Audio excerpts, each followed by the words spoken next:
Halo, perkenalkan, nama saya Mulya Chandradeva. Saya adalah guru di SMK Dharma Loka Pekanbaru. Nah, bagaimana sih cara saya menjadi guru inspiratif Indonesia bersama Kuiper dan Fruity Sosro? Tapi tunggu sebentar. Pandemi virus corona atau COVID-19 membuat seluruh masyarakat Indonesia bahkan dunia mengalami tatanan kebiasaan baru. Dengan tidak keluar rumah dan selalu menjaga kebersihan guna untuk mencegah penularan virus ini. Bahkan banyak masyarakat Indonesia yang dirugikan oleh virus ini, tidak terkecuali pada dunia pendidikan. Pemerintah melalui Kementerian Pendidikan dan Kebudayaan memutuskan untuk memindahkan proses belajar mengajar ke rumah guna mencegah penularan COVID-19 dan program tersebut bernama Pembelajaran Jarak Jauh atau disingkat dengan Pasti semua mempunyai masalah kan? Tetapi kita harus mencoba mengatasi masalah tersebut dengan baik. Nah, beberapa masalah yang saya dapati adalah yang pertama, dulu sewaktu kita belajar tatap muka bersama murid-murid, kita bisa dengan mudah berinteraksi bersama mereka. Dan bahkan ketika kita belajar, kita merasa enjoy karena adanya kedekatan dari murid dan gurunya tersendiri. Masalahnya sekarang, kita melakukan proses pembelajaran jarak jauh dan kita membutuhkan pembuatan video, melakukan proses belajar mengajar menggunakan media daring, dan lain-lain. Nah, seperti contoh, ini adalah video pertama saya dalam membuat proses belajar mengajar dan menguploadnya ke YouTube. Pasti terlihat kaku kan? Dan ini bukan saya saja, banyak guru-guru lain yang tidak pernah berbicara di depan kamera, akhirnya mulai berbicara di depan kamera, guna untuk memudahkan proses belajar mengajar untuk murid-murid kita. Bahkan ada yang menguploadnya ke YouTube, ada yang menguploadnya ke Google Classroom, dan lain-lain. Semua ini kita lakukan untuk murid-murid supaya bisa berkomunikasi dengan kita dengan baik dan juga bisa menyerap pembelajaran dengan baik. Dan sebagai guru, kita tidak boleh menyerah. Kalau gurunya menyerah, nanti muridnya juga menyerah dong. Yang kedua, belajar mengajar menggunakan proses pembelajaran daring. Saya saja dulu tidak pernah menggunakan Google Classroom. Tetapi itu semua menjadi pembelajaran bagi guru-guru.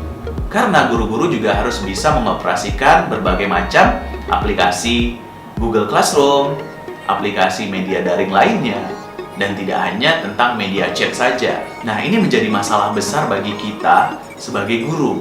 Banyak guru nih yang coba menggunakan aplikasi, tetapi tidak mengerti dan bertanya kepada orang-orang. Dan itu membuat guru harus bersusah payah untuk mengajar murid-murid dengan baik.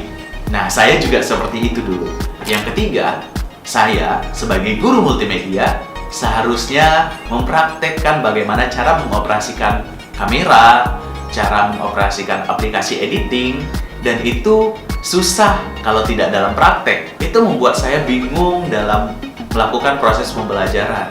Ada yang saya ambil dari YouTube, dan ada juga yang saya buat sendiri. Dan itu hampir semuanya tidak memahami, karena proses ini harus melakukan praktek secara langsung. Jadi saya mencari jalan tengahnya, bagaimana sih cara murid-murid bisa menerima konsep pembelajaran saya dengan baik dan menghasilkan nilai yang baik pula. Nah, dan ini adalah cara saya menjadi guru inovatif.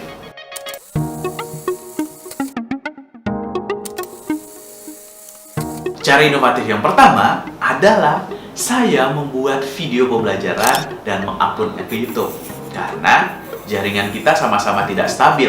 Bahkan ada murid-murid yang misalnya tidak punya kuota pada saat itu dan tidak bisa menonton YouTube. Nah, ini adalah terobosan saya bahwa YouTube itu kan bisa diakses kapan saja dan di mana saja asal ada jaringan internet.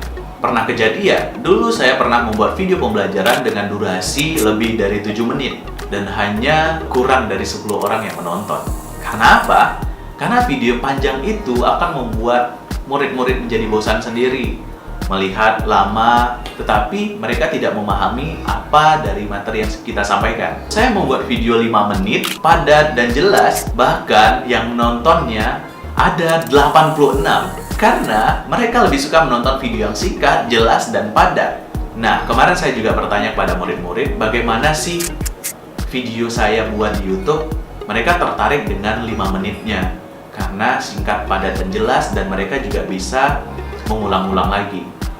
Maklum, murid-murid juga banyak materi-materi dari guru-guru lain. Dan saya juga menyadari itu. Maka dari itu, saya membuat video sesingkat mungkin agar mereka juga bisa mengelola waktu untuk pembelajaran yang lain. Nah, tidak cuma itu, saya juga sering mengajak anak-anak refreshing. Refreshing seperti apa? Kalau biasanya kita refreshing bersama murid-murid keluar belajar di luar, tetapi karena pembelajaran jarak jauh ini, saya membuat metode refreshingnya itu dengan cara menonton video film pendek di YouTube ataupun yang saya punya agar mereka bisa menonton rileks dulu, dan akhirnya selesai menonton kita bisa bersama-sama berdiskusi tentang film tersebut. Apa saja sih shootnya, apa saja sih pengambilan gambarnya, bagaimana sih tekniknya, dan apa saja yang diperlukan dalam proses pembuatan video tersebut. Lalu bagaimana sih dengan tugas yang saya berikan? Saya memberikan tugas sesuai kemampuan murid-murid. Seperti halnya pembuatan storyboard seperti ini. Ini adalah proses pembuatan storyboard yang dilakukan oleh anak-anak. Pasti banyak nih, ini. Nah, mereka saya leluasakan untuk membuat storyboard bagaimanapun yang kalian mau. Yang penting, bisa dibaca dengan jelas dan bisa dimengerti apa storyboard tersebut. Nah, setelah itu, saya juga tidak lupa memberi tugas dalam bentuk Word. Karena bentuk Word bisa di-print out dan dipelajari di rumah. Sayang, pakai data murid-murid kadang tidak ada. Dari tahapan inovatif tersebut, apa aja sih pencapaian yang sudah saya dapatkan dan murid-murid dapatkan?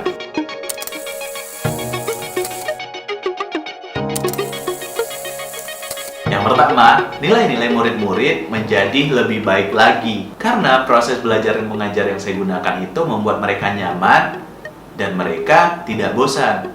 Tidak hanya itu, salah satu murid saya di SMK Dharma Loka Pekanbaru terkhusus di multimedia memenangkan lomba video vlog dan mendapatkan juara 2. Nah, itu adalah pencapaian yang terbaik dan sangat keren menurut saya. Karena apa yang saya ajari dalam proses pembuatan video, bagaimana cara pengambilan, dan bagaimana cara membuat teknik storyboardnya, dan bagaimana teknik editingnya, dia bisa dengan mudah menyerap itu dan diaplikasikan ke dalam video perlombaan dia. Dan itu memenangkan menjadi juara 2. Itu adalah kebanggaan bagi diri saya dan guru-guru lainnya. Dari beberapa pencapaian tersebut, saya tidak boleh cepat berbangga hati dan merasa puas. Nah, kita harus menciptakan inovasi-inovasi tersebut agar murid-murid tidak merasa bosan dalam pembelajaran jarak jauh ini. Berhubung proses pembelajaran jarak jauh ini tidak tahu sampai kapan dan menunggu kapan tatap muka berlangsung. Nah, bagi guru-guru lainnya, ayo semangat, gunakan teknologi dengan sebaik mungkin. Dan itu bisa memudahkan kita dalam proses belajar mengajar pada masa pandemi seperti ini. Akhir kata, saya Mulya Chandradeva, guru multimedia di SMK Dharma Loka Pekanbaru, mengucapkan tetap semangat dan tetap jaga kesehatan. Yuk, jadi guru inspiratif!